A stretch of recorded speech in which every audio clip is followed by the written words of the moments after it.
Terre d'empires glorieux et de vaillants guerriers, pays de civilisation et de savoir, terre de culture et de métissage, pays de partage et d'hospitalité, terre de nos dignes pères, tu es ce qui nous définit et nous rassemble dans l'épreuve et dans la prospérité. Comme un seul homme et pour un seul destin, nous ferons de toi, Mali, une terre de paix.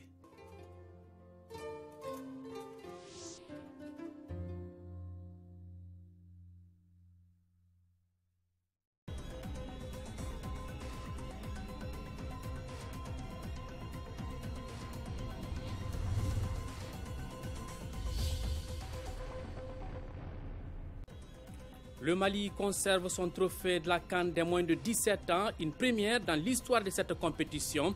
En effet, les cadets maliens viennent de battre leurs homologues ghanéens à Libreville au Gabon. On en parle dès le début de cette édition avec Khalifa Nama Traoré qui sera sur ce plateau.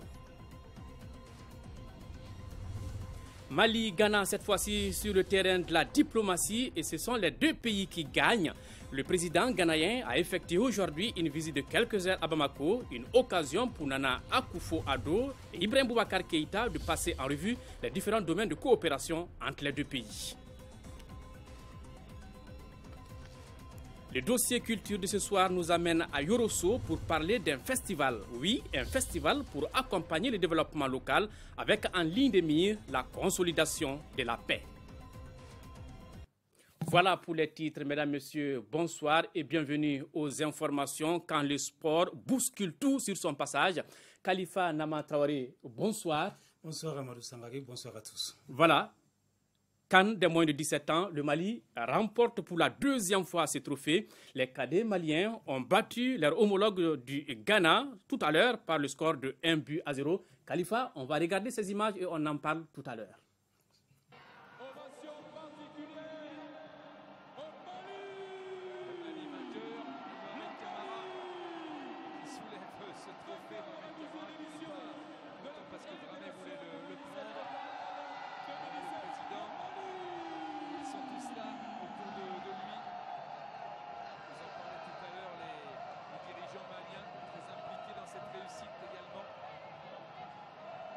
Du Mali qui peut exulter et fêter cette victoire avec ce beau trophée et cette belle récompense après cette finale gagnée sur le score de 1-0. La CAN U17, vainqueur le Mali 1-0 sur le Ghana. La CAN U17 est terminée.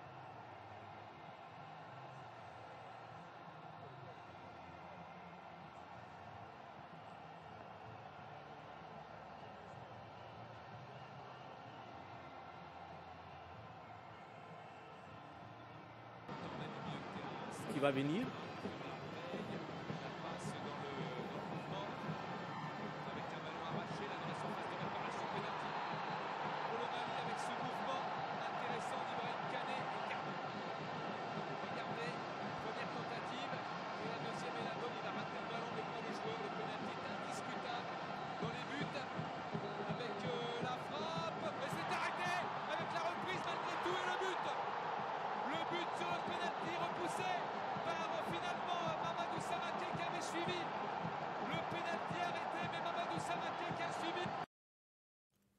Voilà, Khalifa Nama Traoré, et le but est là. Est-ce que c'était gagné d'avance pour cette équipe-là?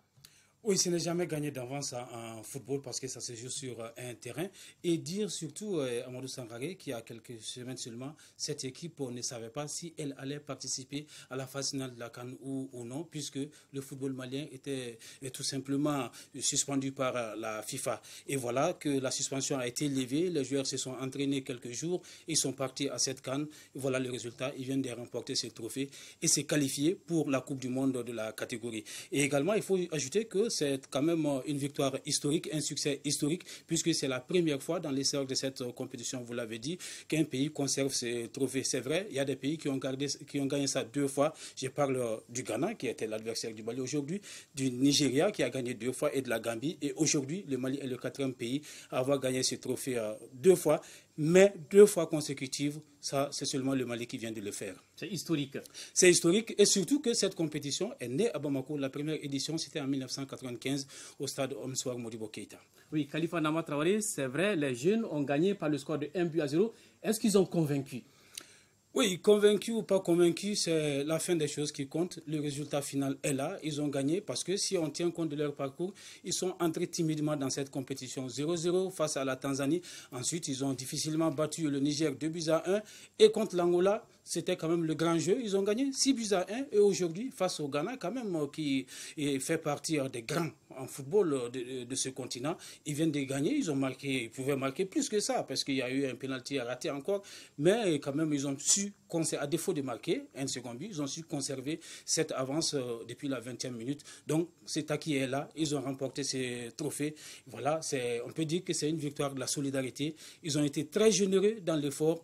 Et voilà, le résultat est là. Donc, c'est des jeunes sur lesquels on pourra compter pour qu'on puisse aller loin. Oui, on pourra compter à condition qu'ils soient entretenus parce qu'on a eu Niamey en 2015 où l'équipe a remporté la CAN. Ensuite, l'équipe est partie jusqu'en finale d'une Coupe du Monde au Chili. Et cette équipe aussi vient de remporter la CAN. Elle va à la Coupe du Monde. On espère qu'elle aille le plus loin possible parce que la Coupe du Monde, il faut donner la date déjà. Ça va se jouer du 6 au 28 octobre prochain en Inde. Donc, l'équipe est là. Il faut maintenant préparer la Coupe du Monde et les enfants qui ne cessent, il faut l'ajouter à Amadou Sangaré, de donner des leçons aux adultes, leçons d'humilité, leçons de solidarité. En un mot, juste un dernier mot, est-ce que cette victoire peut contribuer à dissiper la crise au sein du football rapidement? On le souhaite, c'est pourquoi j'ai dit que ces enfants quand même viennent de donner des leçons aux adultes, leçons de solidarité, leçons d'entraide et de paix. Merci Khalifa Nama Traoré pour cette analyse à chaud. Et puis les messages de félicitations du président de la République, Ibrahim Boubacar Keïta, à l'occasion de la victoire finale des Aigles cadets lors de la CAN U17 Gabon 2017. Je salue nos champions d'Afrique pour leur beau parcours et leur brillante victoire en finale de la CAN U17. Avec ce sacre, vous venez d'inscrire pour la 2e fois consécutive le nom du Mali dans les annales du football africain. Nous avons suivi toutes vos rencontres avec beaucoup de fierté et de satisfaction. Vous avez tout au long du tournoi incarné dans cette période si particulière pour notre pays la solidarité et la fraternité. Vous avez porté avec fierté les couleurs du Mali. Chacune de vos victoires nous a fait vibrer. Nous avons partagé l'émotion de ce sacre final. Vous avez honoré le Mali et vous êtes des champions. Message signé Ibrahim Boubacar Keïta, président de la République. Et puis ce message de félicitations du président de l'Assemblée nationale du Mali, Chaka Sidibé. Je vous adresse mes plus vives félicitations pour ce 2e sacre continental et pour l'ensemble de votre brillant parcours tout au long de cette Coupe d'Afrique de votre catégorie. En vous hissant sur la plus haute marche du podium, vous honorez non seulement le Mali, mais vous rappelez surtout combien cette nation, malgré les soubresauts du moment, a un bel avenir, notamment à travers sa jeunesse, dont les valeurs sont ici bien incarnées par votre équipe. Et puis, le Rassemblement pour le Mali, RPM, félicite les joueurs et leur encadrement. Le Mali et le Ghana, dans le cadre de la coopération, marquent également des points. Le président ghanéen a entamé ce matin une visite officielle de 24 heures au Mali. Nana Akufo-Addo a été accueilli à l'aéroport international président Modibo Keïta par le président de la République Ibrahim Boubacar Keïta. Les détails avec Moussa Fane. Il est 10h35 quand l'avion présidentiel ghanéen a atterri sur le tarmac de l'aéroport international président Modibo Keïta Sénou. Le président ghanéen est arrivé pour une visite officielle de 24 heures au Mali. À sa descente d'avion, Nana Akufo-Addo a été accueilli par le président de la République, Ibrahim Boubacar Keïta. Les 2 chefs d'État ont passé en revue un détachement militaire qui leur a rendu les honneurs.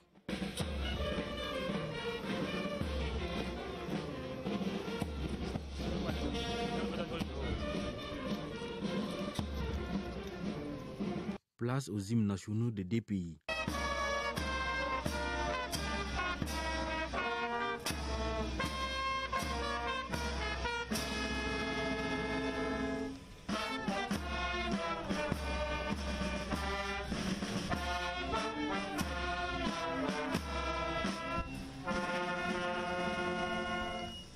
La communauté ghanéenne au Mali est venue également acclamer son président pour cette visite au Mali, combien symbolique pour elle. Au cours de son bref séjour, le président ghanéen aura des séances de travail avec le président de la République, Ibrahim Boubacar Keïta. Les échanges porteront sur des sujets d'intérêt commun et des points de coopération bilatérale entre le Mali et le Ghana. Les deux chefs d'État devront évoquer aussi des sujets d'intégration dans l'espace CEDEAO. La question sécuritaire figure en bonne place dans les échanges.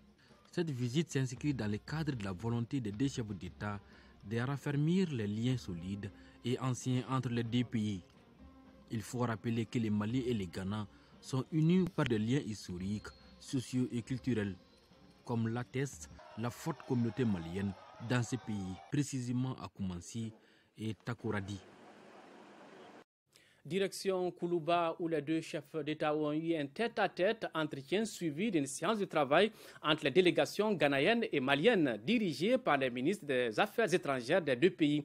L'occasion était opportune pour passer en revue la coopération entre le Ghana et le Mali qui touche plusieurs secteurs, dont le commerce. Cette visite, selon le ministre ghanéen des Affaires étrangères, va permettre la tenue de la 12e session de la Grande Commission mixte Mali-Ghana. Sira Bachili nous amène à Koulouba. Tout respirait le Ghana ce dimanche à Koulouba, le palais présidentiel mis aux couleurs du Ghana et du Mali, signe d'une coopération vieille de plus de 60 ans. L'histoire remonte aux indépendances et elle est revue ce 28 mai 2017 par les présidents Nana Akufo-Addo du Ghana et Ibrahim Boubacar Keïta du Mali. Un tête-à-tête suivi d'une séance de travail entre les deux délégations dirigées par les ministres des Affaires étrangères.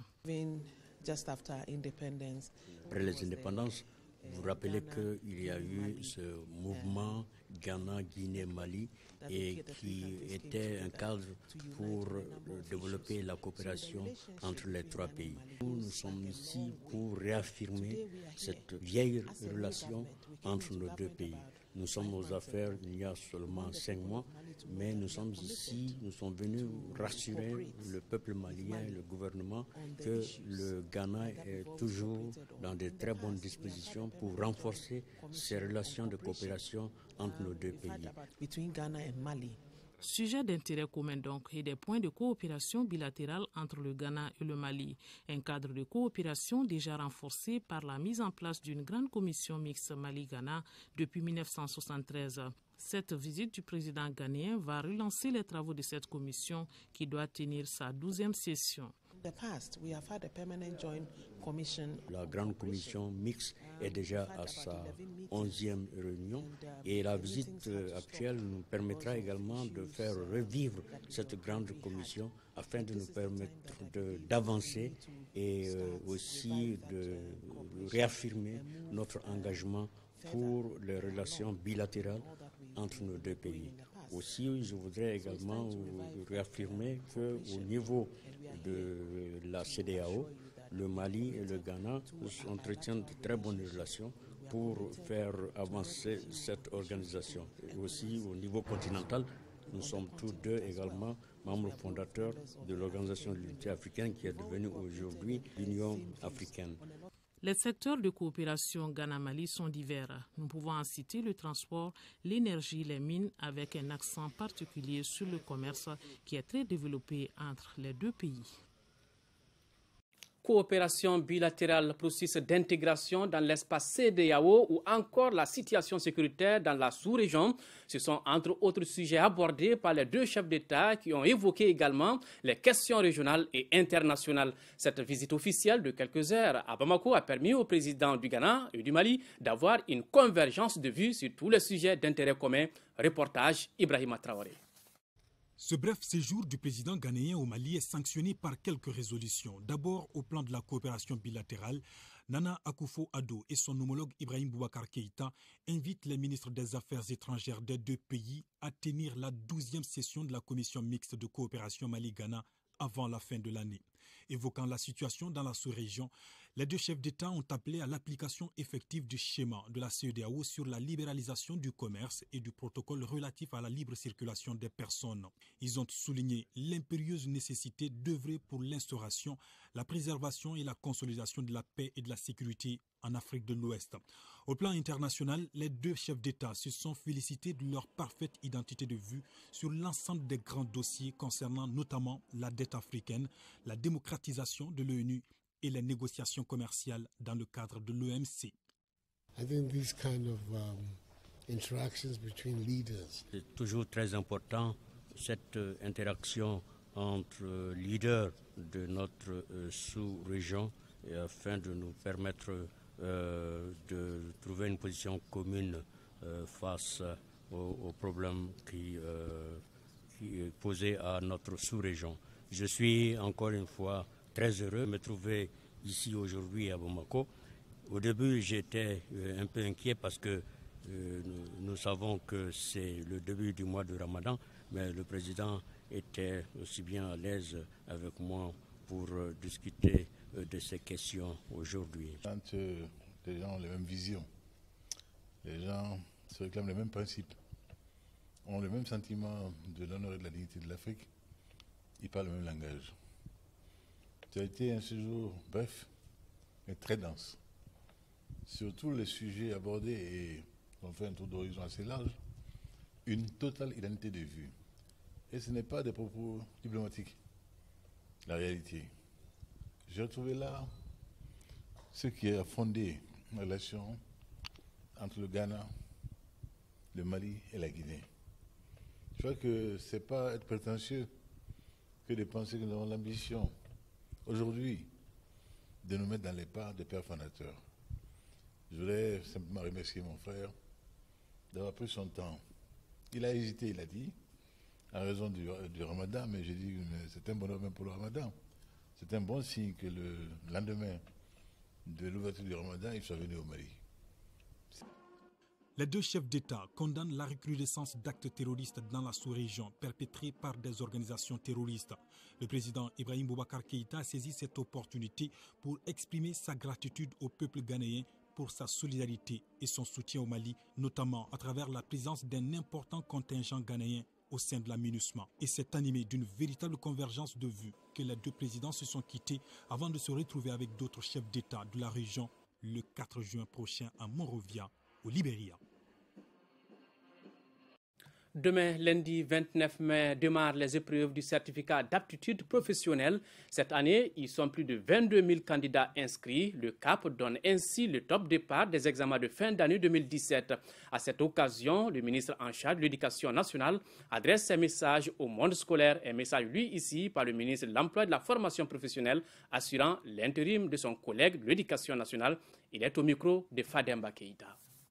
Dans un mois, le 30 juin 2017, interviendra la fin de la présente année scolaire pour les enseignants et les élèves de l'enseignement préscolaire et l'éducation spéciale, de l'enseignement fondamental, de l'enseignement secondaire général, technique et professionnel, ainsi que ceux de l'enseignement normal. La période de fin d'année scolaire est aussi celle des examens. Aujourd'hui, nous notons avec une réelle satisfaction que les programmes scolaires ont été achevés, là où les écoles sont ouvertes et que les examens peuvent se dérouler dans la sérénité. Chers collègues enseignants, je reste convaincu que nous pouvons parvenir à des examens propres.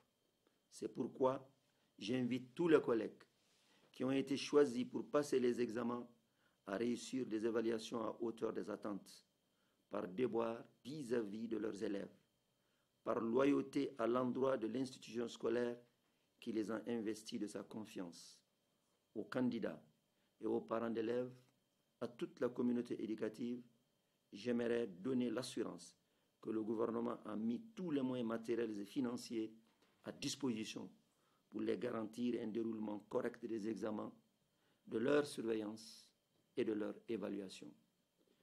Toujours dans le même registre, le Mali a besoin d'une révolution morale. Chacun de nous doit se saisir du devenir de l'école malienne. Telle est la substance du message de la Fédération nationale des associations des parents d'élèves et d'étudiants à la veille des examens de fin d'année. Écoutons un extrait de la déclaration du président de la Fédération nationale, Mamadou Lamine Diarra, des propos recueillis par Moïse Traoré. Aux parents, je ne cesserai jamais de répéter, encadrons nos enfants. Créons les conditions dans lesquelles ils peuvent étudier. Assistons-les tant à l'école qu'à la maison et intéressons-nous surtout à leur culture scolaire en tuant en eux cette paresse intellectuelle, cette tendance à opter pour la tricherie, véritable pépinière de la corruption de demain.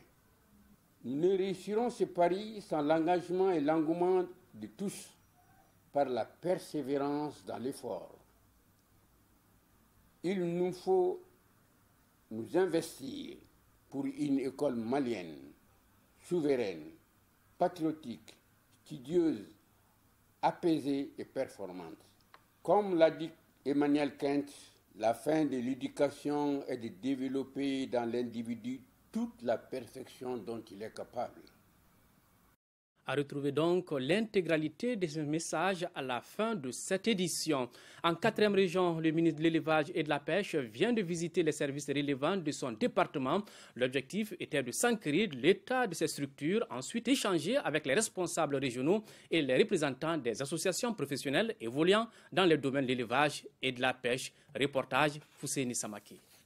De l'abattoir régional à la direction régionale des industries et productions animales, en passant par la direction régionale de l'élevage et celle de la pêche, Mme Litaer Dravé voulait non seulement constater des visu l'état des structures rattachées à son département, mais aussi et surtout échanger avec les responsables des associations professionnelles de la 4e région évoluant dans le secteur de l'élevage et la pêche.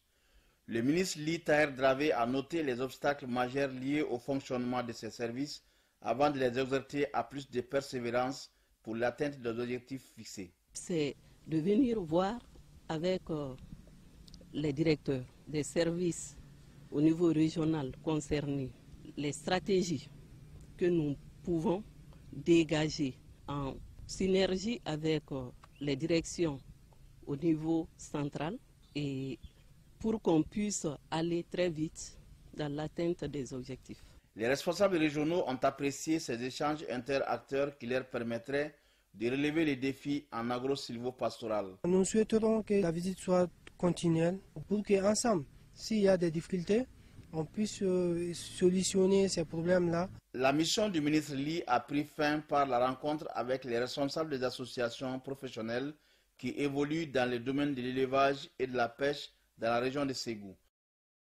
Activité ministérielle toujours, comment restaurer l'autorité de l'État et faire respecter les droits de l'homme. La question était au centre d'une rencontre tenue vendredi dernier à Mopti entre le ministre des droits de l'homme et de la réforme de l'État et les forces vives de la région. Les échanges ont essentiellement porté sur les mécanismes mis en place par l'État pour promouvoir et assurer la protection des droits de l'homme. On fait les points avec Yacouba Maïga. Créer un État fort, démocratique et républicain tout en protégeant les droits des citoyens, c'est le vertigineux défi du ministre des droits de l'homme et de la réforme de l'État. Et c'est en droite ligne de cette préoccupation des plus hautes autorités que Maître Kassoum Tapo a rencontré les forces vives de la région de Mopti pour partager avec elles les différentes réformes institutionnelles en cours et les mécanismes de promotion et de protection des droits humains mis en place par l'État. On a échangé sur tous les problèmes qui préoccupent l'ensemble des Maliens. Réformer l'État et aujourd'hui promouvoir les droits de l'homme dans un État en crise où nous sommes jugés à l'aune du respect des droits de l'homme sur le plan international. Donc c'est une mission de haute confiance, une très grande mission. La plus grande préoccupation évoquée ici à Mopti, c'est bien l'insécurité dans sa partie inondée avec la violation de plus en plus répétée et grave des droits humains. On se trouve dans une zone de non-droit. Les gens sont constamment agressés, violés torturés, tués, assassinés. Donc ici, plus qu'ailleurs, on constate que sans État, il n'y a pas de respect des droits des citoyens. Ça me paraît évident. Et je le dis encore, il s'agit d'un État démocratique et républicain. Au sortir de cette rencontre, les différents acteurs ont pris l'engagement d'aller au-delà de l'appropriation des différentes réformes. Aussi, se sont-ils engagés à les vulgariser dans le but de faire du respect des droits de l'homme une réalité au Mali. Le ministre de l'Environnement, de l'Assainissement et du Développement durable s'est rendu à l'ambassade du Mali à Berlin. Sur place, le ministre a eu des échanges avec les diplomates maliens en poste dans cette localité. Une visite qui a été mise à profit pour passer en revue le projet relatif aux questions environnementales au Mali. Reportage Maganfin Konaté. Les pays de la juridiction de l'ambassade du Mali à Berlin sont des partenaires stratégiques du ministère de l'Environnement, de l'Assainissement et du Développement durable. Participant au 8e dialogue de Petersberg sur le climat, Mme Keita Aïdabo a eu une séance de travail avec les diplomates maliens en Allemagne. Au menu des échanges, les préparatifs de la COP23. C'est une première pour nous qu'un ministre qui vient pour un événement bien spécifique vienne informer l'ambassade du contenu de sa mission, des directives, des instructions. Elle nous a promis de nous tenir informés de toutes les évolutions dans ce domaine au niveau de son département, ce qui constitue pour nous une plus-value inespérée. Pour Mme Keita Aïdabo, cette visite relève d'un devoir de rendre compte et de la nécessité de partager les infos pour plus d'efficacité de l'administration. Nous étions les 3 pays africains à être invités à cette rencontre. C'était le donner et recevoir. Et pour nous, c'est important que l'ambassade du Mali soit informée de ce qui se passe, de ce que le Mali est en train de faire par rapport au changement climatique, mais également ce sera le cas dans les très prochains jours par rapport aux autres conventions dites de Rio. L'ambassade du Mali en Allemagne, ici à Berlin, couvre 11 pays. Visite de travail sur le continent africain de 2 de nos ministres. Il s'agit du ministre de l'Emploi et de la Formation professionnelle, Mouloud Ben Katra, qui participe à Casablanca, au Maroc, à la réunion sur la problématique de l'emploi, et le ministre de la Justice, Garde des Sceaux, Maître Mamadou Ismaël Konaté, qui était lui à Alger pour une visite d'échange de coopération. Les détails de cette visite avec Arjou Matina. Sur invitation de son homologue algérien Tayed Lou, Maître Mamadou Ismaël Konaté, ministre de la Justice Garde des Sceaux, avait effectué une visite de travail à Alger. Au cours de la visite, les 2 personnalités ont eu des échanges sur plusieurs aspects, entre autres le déplacement des populations le long des frontières, la sécurité transfrontalière. Des points contenus dans le texte de la Convention de coopération judiciaire en vigueur depuis 1983 et qui devrait prochainement faire l'objet de révisions. Il n'y a pas de raison d'aller chercher plus loin ce que l'on peut trouver plus près de soi. L'Algérie est un pays de frontières avec le Mali. L'Algérie est un pays qui partage des traditions et des traditions fortement ancrées avec le Mali. Le ministre de la Justice Garde des Sceaux a saisi l'opportunité pour s'imprégner de l'exemple algérien en matière de gestion des informations relatives au casier judiciaire et les procédures d'organisation. Était également en visite de travail le ministre de l'Emploi et de la Formation professionnelle. Mouloud Ben Katra a pris part à Casablanca au Maroc à la rencontre sur la problématique de l'emploi dans l'optique de mettre en place un cadre d'échange, de concertation et d'action visant à renforcer la coopération sud-sud. C'est une opportunité pour nous de faire en sorte que ces défis auxquels nous sommes confrontés puissent être mutualisés avec les autres États africains. Lors de cette rencontre à Casablanca, le Mali s'est assuré du soutien total des pays de la CEDEAO pour briguer la présidence de l'Association africaine des services de l'emploi public lors du prochain renouvellement du bureau en 2018. Si New York et Philadelphie sont considérées comme de grandes zones de concentration de Maliens aux États-Unis, certaines autres villes américaines commencent à avoir une forte densité de nos compatriotes. Il en est ainsi de Chicago, l'un des plus gros centres industriels du pays. Sur place vivent des centaines de Maliens attachés à leur pays d'origine et qui expriment le besoin de pouvoir bénéficier d'une politique de proximité des agents diplomatiques. Des Maliens qui ont pu se faire enrôler ce week-end et qui ne cachent pas leur joie. Salif Sanogo, compte rendu. Cette image peut être trompeuse car si ces bateaux voguent paisiblement sur le lac Michigan, en plein cœur de Chicago, la vie n'est pourtant pas un fleuve tranquille dans ce second centre industriel des États-Unis qui est aussi la troisième ville du pays de par sa population. Ici, le temps, c'est de l'argent. Et pourtant, malgré des emplois du temps surbookés, les Maliens de la zone ont pu dégager un moment pour avoir le temps de leur enrôlement au RAVEC. Une opération qui se déroule dans l'enceinte de leur mosquée et pour laquelle ce sont les femmes qui se sont le plus mobilisées. Elles ont vraiment essayé de saisir l'opportunité et de prendre leur carte puisqu'elles savent non seulement quand tu n'as pas la carte, tu ne peux pas voter, tu ne peux pas faire beaucoup de choses, c'est comme une carte de social sécurité. Le temps du RAVEC, c'est aussi celui des échanges sur le Mali, sur les préoccupations des Maliens de l'extérieur et sur le sens du partage de cette appartenance commune à ce pays si loin et combien proche de sa diaspora. Ici, on affiche fièrement sa citoyenneté, ce qui se traduit par cette volonté d'acquérir les documents administratifs nécessaires. La fois passée, lors des élections de 2013, il y a beaucoup de gens qui sont venus et ils n'ont pas pu voter. Mais cette fois-ci, j'espère que ça fera beaucoup plaisir à nous tous. En l'espace des mois, ce ne sont pas moins de 7 États parcourus pour des centaines de Maliens enrôlés. Et la mobilisation demeure encore plus forte dans d'autres États. En langage facile, cela veut dire que la diaspora malienne des États-Unis entend être au rendez-vous de la citoyenneté.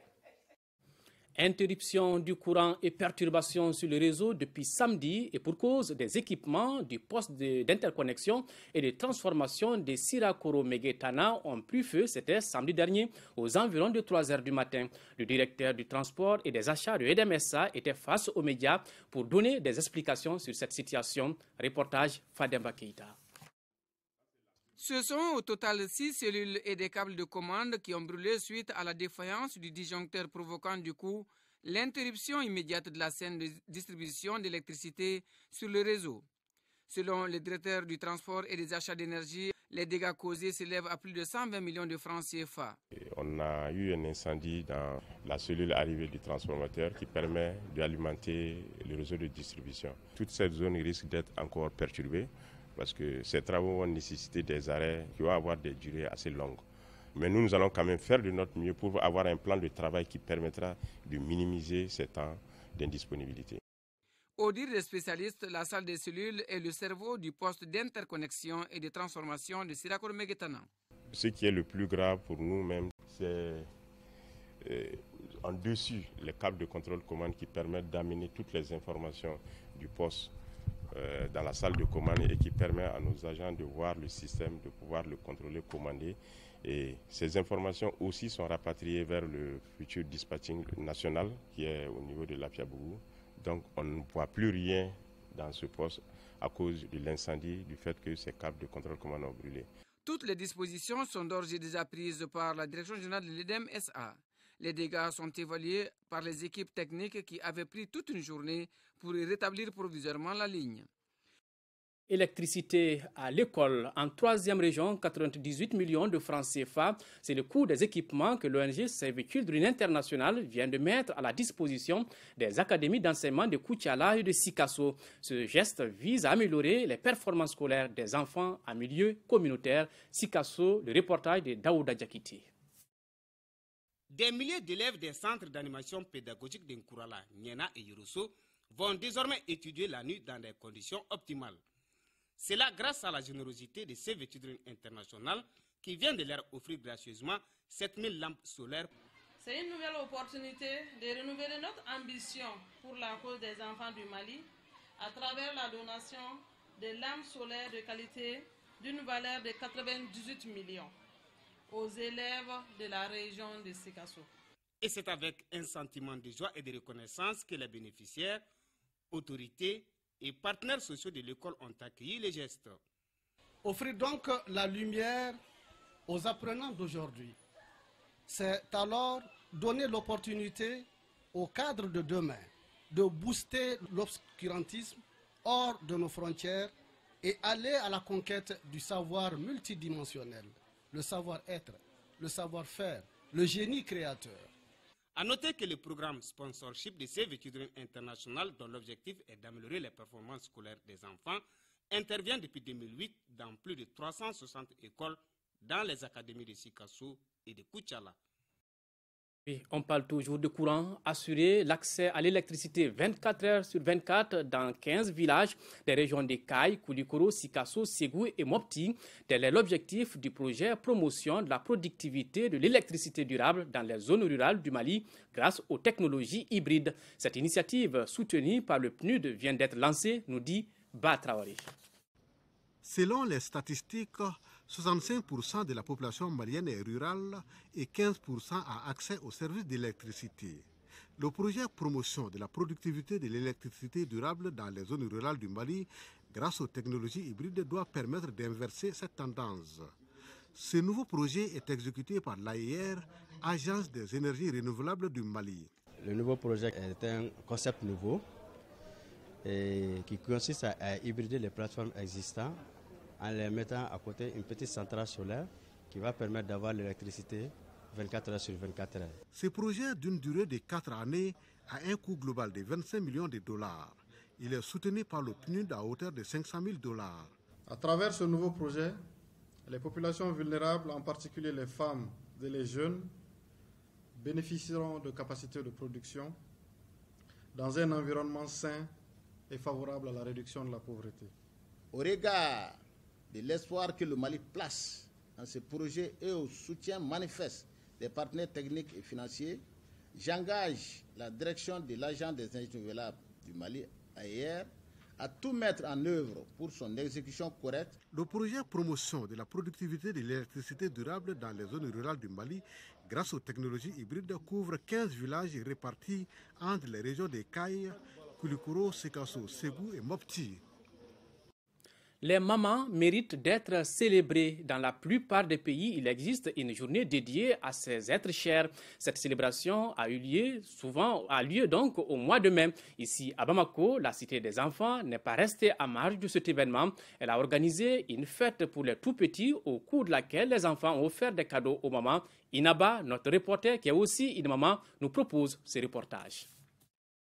Cette fête, devenue une tradition à la Cité des enfants, est une journée spécialement dédiée aux mamans. Une journée au cours de laquelle les tout-petits ont rivalisé en poésie, sketch, chant devant un jury. La particularité de cette compétition est qu'il n'y a eu ni gagnant ni perdant. Vous les mamans, vous bravez les difficultés sans jamais vous plaindre, sans jamais vous décourager, avec la seule détermination de veiller à ce que vos enfants soient heureux.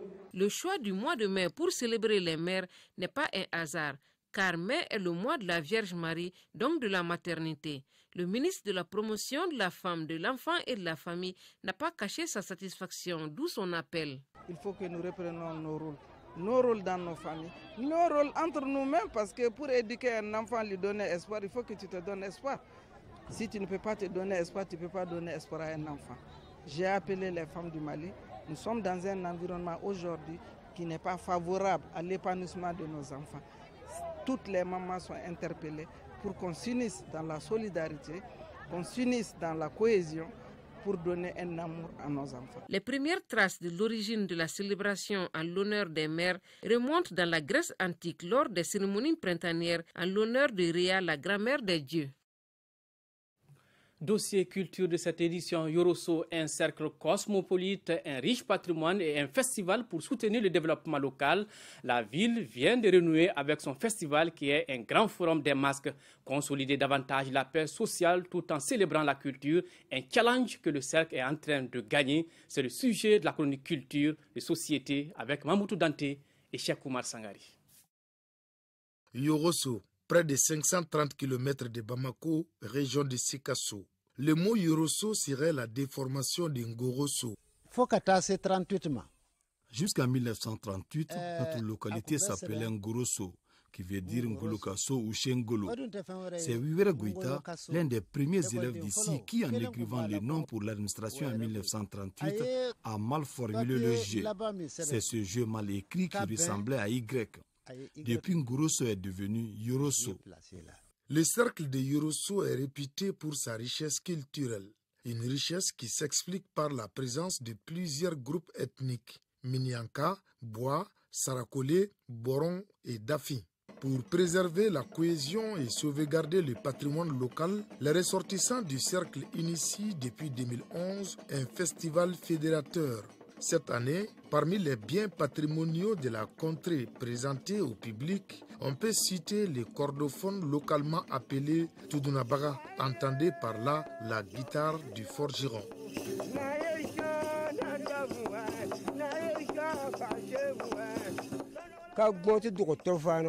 Cet instrument est joué pour galvaniser les forgerons au champ et lors des funérailles d'un vieux forgeron. Aussi, il est joué pour animer plusieurs réjouissances des hommes de caste. Bien que peu connus par rapport à d'autres, les masques du cercle de Yorosso jouissent d'une grande authenticité. Depuis Foroforo, jadis, nos masques sortaient lors des cérémonies rituelles destinées à protéger les villages contre les razzias. Maintenant, c'est surtout à l'entrée de l'hivernage pour une bonne pluviométrie. Chez nous, les enfants apprennent à danser au masque dans l'État lors des manifestations. Il n'y a pas de cérémonie d'initiation en tant que telle. Nous sommes venus ici pour défendre et promouvoir notre culture. Une culture authentique que nous avons héritée de nos parents.